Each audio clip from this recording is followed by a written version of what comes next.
جس کا عقیدہ یہ ہو، وہ آج ہی میں سن رہا تھا، مجھے کسی نے مینشن کیا کہ مولوی صاحب یہ کیا حرکت ہے؟ میں نے کہا میں آپ کو یہ حرکت بتا دیتا ہوں کیا ہے۔ ایک مولوی کا کلپ چل رہا ہے، وہ کہہ رہا ہے کہ ایک بڑھیا کا بیٹا کسی جرم میں پکڑا گیا، پولیس پکڑ کے لے گئی، اس کو سزائے موت ہو گئی۔ اب بڑھیا رو رہی ہے میرا بیٹا بے قصور ہے، یہ ہے وہ، جو بھی ہوتا ہے ہر کوئی، یہاں تو قصور والے ہی اصل میں بے قصور ہیں۔ پاکستان میں مجرم در حقیقت صاحب بنے ہوئے ہیں، اور صاحب جو ہے وہ مجرم بنے ہوئے ہیں۔ اب وہ پھانسی لگ رہا ہے، جناب بڑا مسئلہ بن گیا، بڑا شور شرابہ ہوا، لیکن انہوں نے پھانسی لگا دیا۔ اب پھانسی لگانے کے بعد وہ بڑھیا گئی، یہ انڈیا میں خواجہ ہے نا، کیا اس کا نام نہیں مجھے آتا، اجمیر،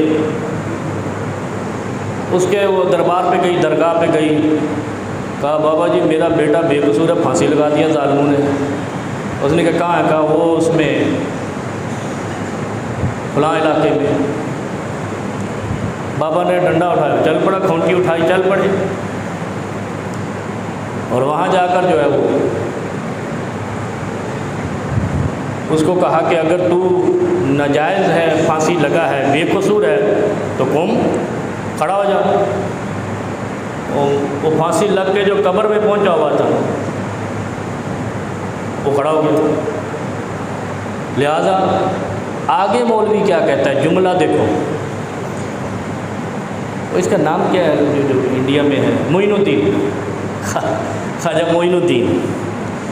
اب خواجہ معین الدین وہاں اس کو زندہ کر دیا، یہ کلپ موجود ہے میرے پاس۔ اور پھر مولوی آگے جملہ کیا فٹ کرتا ہے کہ دیکھو خواجہ صاحب مردوں کو بھی زندہ کر دیتے تھے، اور آگے جاہلین مطلق کفار سے بدتر قوم آگے بیٹھی ہوئی کہتے سبحان اللہ۔ ہم جس نبی کے امتی ہیں اس نبی نے ایک بھی مردہ زندہ نہیں کیا، یا کیا ہے کوئی؟ اگر وہ زندہ کر سکتے تو 70 حفاظ کرام شہید ہو گئے، ایک بھی زندہ نہ کر سکے۔ کبھی سوچا ہے آپ نے؟ میں کہتا ہوں کہ بریلوی مولوی کی تقریر سننا بالاجماع حرام ہے، اگر ان کا عقیدہ یہ ہے۔ چپ کے تو بات نہیں کہہ رہا، دھیمے تو نہیں کہہ رہا نا۔ جس شخص کا عقیدہ یہ ہے کہ ان کا بابا کسی مردے کو زندہ کر سکتا تھا یا کر سکتا ہے، وہ بالاجماع اسلام کا منکر ہے اور کافر ہے۔ عیسائی اور یہودی سے بدترین کافر ہے وہ شخص جس کا عقیدہ یہ ہو۔ پھر دوسری طرح اس کو روایت کو پھر ایک دفعہ ریپیٹ کرتا ہے، کہتا ہے کہ وہ بڑھیا کو بلایا پولیس والوں نے کہ اپنے ہمارے بیٹے کو پھانسی لگا دی ہے، اس کی لاش لے جاؤ۔ وہ بڑھیا لاش لینے کی جانے کی بجائے وہ خواجہ معین الدین کے دربار پہ چلی گئی۔ یعنی کہتا ہے یہ دونوں طرح روایت آئی ہے۔ آئی کہاں پہ ہے؟ ابلیس نے اس کے دماغ میں ڈالی ہے، کیونکہ کتاب میں تو ملی نہیں کہیں پہ۔ شیطان کے ایجنٹ زمین پر ہیں یا نہیں ہے یہ تو معلوم ہے نا۔ شیطان کے ایجنٹ انسانوں میں بھی ہیں، جو شیطانیاں کرے وہ شیطان کا ایجنٹ ہے، جو اللہ کی وحدانیت کا پرچار کرے وہ اللہ کا ایجنٹ ہے۔ بات سیدھی سیدھی ہے۔ پھر وہ کہتا ہے بڑھیا بجائے لاش لینے جانے کے پھانسی شدہ بچے کی خواجہ معین الدین کے دربار پہ چلی گئی اور بابے کو بتایا، اور بابا آیا اور بابے نے پھر کھڑا کر دیا اس کو۔ وہ لمبی کہانی، اس نے تو 1 گھنٹے کا خطبہ پورا کرنا تھا نا، درس پورا کرنا تھا، پتہ نہیں کیا کیا لاف گاف وہ بولتا رہا۔ اور یہاں قرآن کیا کہتا ہے؟ ان الذین کفروا بالذکر لما جاءہم وانہ لکتاب عزیز۔ عزیز کہتے زبردست، غالب کو۔ کتاب کے کسی ایک حکم سے بھی انحراف کیا کافر۔ اور کتاب کیا کہتی ہے؟ کہ تم محمد رسول اللہ صلی اللہ علیہ وسلم کے امتی ہو، ایسے کہتی ہے، اور تم پر ان کا اسوہ حسنہ فرض عین ہے اگر تمہیں اللہ پر ایمان ہے، یوم آخرت پر ایمان ہے۔ بل بعث بعد الموت، مر جانے کے بعد جی اٹھنے پر، جب حشر بپا ہوگا اور حساب و کتاب ہوگا، تو محمد رسول اللہ صلی اللہ علیہ وسلم کی پوری زندگی اپنے جان سے عزیز صحابی کسی ایک کو زندہ نہیں کر سکے، اپنی بیٹیوں کو زندہ نہیں کر سکے۔ کلثوم اور رقیہ رضی اللہ عنہا ان کی زندگی میں فوت ہوئی تھی نا۔ مسلمانوں علم حاصل کرنا، ورنہ یہ سنی مولوی تمہیں کافر بنا کے جہنم لے جائے گے۔ لوگ کہتے ہیں سنیوں کے خلاف تقریر کرتے ہو، کافروں کے خلاف کرتا ہوں، سنی کون ہے؟ قرآن و حدیث اسلام ہے بس خلاص، اس کے علاوہ سب بکواس ہے۔ اب سنو، وہ کہہ رہا ہے کہ مردوں کو زندہ کر دیا، پیغمبر اپنی بیٹیوں کو زندہ نہیں کر سکے۔ حضرت عثمان رضی اللہ عنہ کا نام کیا ہے؟ ذی النورین، دو بیٹیاں یکے بعد دیگرے حضرت عثمان رضی اللہ عنہ کے گھر میں تھی۔ ایسے ہی ہے، بیمار ہوئی، حضرت عثمان غزوے میں ساتھ جانا چاہتے تھے، نبی علیہ السلام نے واپس بھیجا کہ اس کی دیکھ بھال کرو، فوت ہو گئی۔ وہ پیغمبر اپنی بیٹی کو زندہ نہیں کر سکا، اس سنی مولوی کا بابا پھانسی شدہ کو زندہ کر رہا ہے۔ دل نہیں دھڑکتا؟ لیکن کرو، میرا دھڑکنے لگ گیا ہے کہ اس سے بڑا، یہ تو یہودی بھی کافر ایسا نہیں کرتے،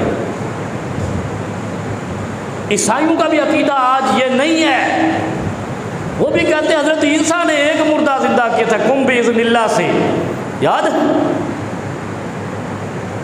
آج کا مولوی ہر بابے تو مردے تھے، اور اگر یہ خبیث اتنے طاقتور ہیں تو یہ قبرستان خالی کرو، ان کو زندہ کراؤ، ایک ایک کے بدلے میں یہ فاروق بھائی 1-1 کروڑ روپے دیں گے، سارے مردے اٹھاؤ۔ غلط کہہ رہا ہوں؟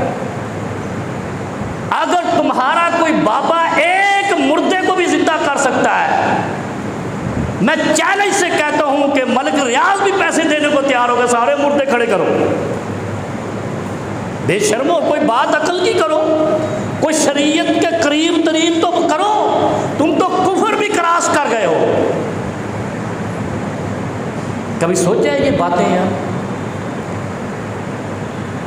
یہ مسلمان ہے، اور مسلمانی کی علامت کیا ہے پتہ ہے آپ کو؟ مسلمان ہونے کی علامتیں کیا ہیں؟ گلے میں پٹکا ہو 2.5 گز کا، 10 گز کی پگڑی ہو، قمیض لمبی ہو، شلوار چوڑی ہو، داڑھی گول مٹول ہو، بس یہ مسلمان ہے۔ بے شرم، یہ مسلمانی کہاں سے آئی ہے؟ یہ جو سوڈان کے عیسائی بھی رکھتے ہیں، سوڈان کے یہودیوں کی پگڑی اتنی بڑی ہوتی ہے کہ پورے ایشیا میں کسی کی بڑی نہیں ہوگی۔ ہمارے استاد ایک سوڈان کے مسلمان تھے، وہ استاد تھے میرے، وہ جامعہ ابی بکر میں، یقین کرو جب وہ کلاس میں پڑھانے آتے تو ہم بھی حیران ہوتے، اتنی بڑی ماشاءاللہ پگڑی ہے۔ تو جب پوچھا طلباء نے کہ شیخ یہ کیا مسئلہ ہے، کہا یہ سوڈان کی ثقافت ہے اتنی بڑی پگڑی، اور وہاں کی ثقافت چوری کر کے کہتے ہیں ہم مسلمان ہو گئے۔ اور قرآن کیا کہتا ہے؟ ان الذین کفروا بالذکر لما جاءہم، قرآن آنے کے بعد تم امت محمد میں سے ہو، اور اگر ایک حکم سے بھی تعویل کر دی، انکار نہیں، تعویل کر دی، کفروا، کفر میں چلے گئے تم۔ اور پھر حکم کیا ہے؟ لقد کان لکم فی رسول اللہ اسوۃ حسنہ، صرف پیغمبر نے جو کام کیا اس کے ماتحت رہنا ہے، اس کو کراس کر کے اوپر نہیں جانا، اور اگر کراس کر کے اوپر جاؤ گے تو کافر۔ پیغمبر کو کراس کرنے والے کون ہیں؟ اور پیغمبر علیہ السلام کی آواز سے تو آواز اونچی کرنے سے منع کیا گیا ہے، کہ جائے کہ تم باتیں وہ کر دو جو پیغمبر نہیں کر سکے وہ تم کرتے پھر۔ ہائے ہائے ہائے، مسلمانوں ذرا سوچو، ذرا سوچو، ذرا پورا سوچو گے تو پاگل ہو جاؤ گے۔ کتنے بڑے کفر بک دیے جاتے ہیں، سوشل میڈیا پہ ڈال دیے جاتے ہیں، اور ایسی اجڑ قوم ہے پاکستانی ان کو سن کر کہتی ہے سبحان اللہ. واقع سبحان اللہ، اللہ پاک ہے ان کی بکواسات سے. پھر قرآن کیا کہتا ہے؟ لا یأتیہ الباطل من بین یدیہ ولا من خلفہ. جب کوئی قرآن پہ ایمان لے آتا ہے نا، ان کو نہ آگے سے کوئی جھٹلا سکتا ہے، گمراہ کر سکتا ہے، نہ پیچھے سے. اس کا مطلب ہے یہ قرآن پہ ایمان لائے ہی نہیں. قرآن پہ ایمان یہ چیز نہیں ہے. قرآن پہ ایمان تو یہ ہے ذالک الکتاب لا ریب فیہ، ایسی کتاب ہے اس کے ایک حرف میں بھی شک نہیں ہے، شک کی گنجائش بھی نہیں ہے. جس نے گنجائش کا فائدہ اٹھایا وہ بھی کفروا بالذکر، وہ اللہ کے قرآن کا کافر قرار پائے گا. اتنا آسان نہیں ہے مسلمان ہونا، جتنا ان لوگوں نے سمجھ رکھا ہے کہ جو عیسائی بھی نہیں کر سکے، جو یہودی بھی کفر نہ کر سکے، جن کو اللہ نے لعن اللہ الیہود والنصارى، لعنتی قومیں قرار دیا، اللہ کے حکموں سے جدا قومیں قرار دیا، اللہ کے ضابطہ اخلاق کو توڑنے کی وجہ سے برباد کر دیا، تم ان سے بھی بڑے کفر کر رہے ہو، پھر مسلمان بھی کہتے ہو. کیا فائدہ اس لا الہ الا اللہ کا کہ جو معنی یہ رکھتا ہے کہ اللہ کے علاوہ کوئی کچھ کر سکتا ہی نہیں. اللہ لا الہ الا هو الحی القیوم، اور وہ ذات وہ ہے حی لا یموت، ایسی ذات ہے جو ہمیشہ زندہ رہے گی. ساری دھرتی بھی مر جائے گی، آسمان و زمین بھی مر جائیں گی. کل من علیہا فان وَيَبْقَى وَجْهُ رَبِّكَ ذُو الْجَلَالِ وَالْإِكْرَامِ. ہر شے فنا رہے گی، خدا زندہ ذو الجلال رہے گا. پھر بھی نہیں سوچتے ہو یار، کون سے قرآن پہ ایمان لائے؟ قرآن آنے کے بعد اس کے حکم کو توڑنا کافر بنا دیتا ہے. اگر اس کے حکم کو توڑنا کافر نہ بناتا ہو پھر یہودی بھی کافر نہیں ہے، عیسائی بھی کافر نہیں ہے، کوئی اور ہندو لا مذہب بھی کافر نہیں ہے. کافر ہے ہی وہ جو قرآن کے حکم کو کراس کر جائے، اس میں شک کی گنجائش پیدا کر جائے، وہی کافر ہوتا ہے. اور اگر ہم قرآن کے حکم کو توڑ دیں تو پھر یہودیوں میں اور ہم میں کیا فرق ہے؟ ہندو اور بدھ متوں میں اور ہم میں کیا فرق ہے؟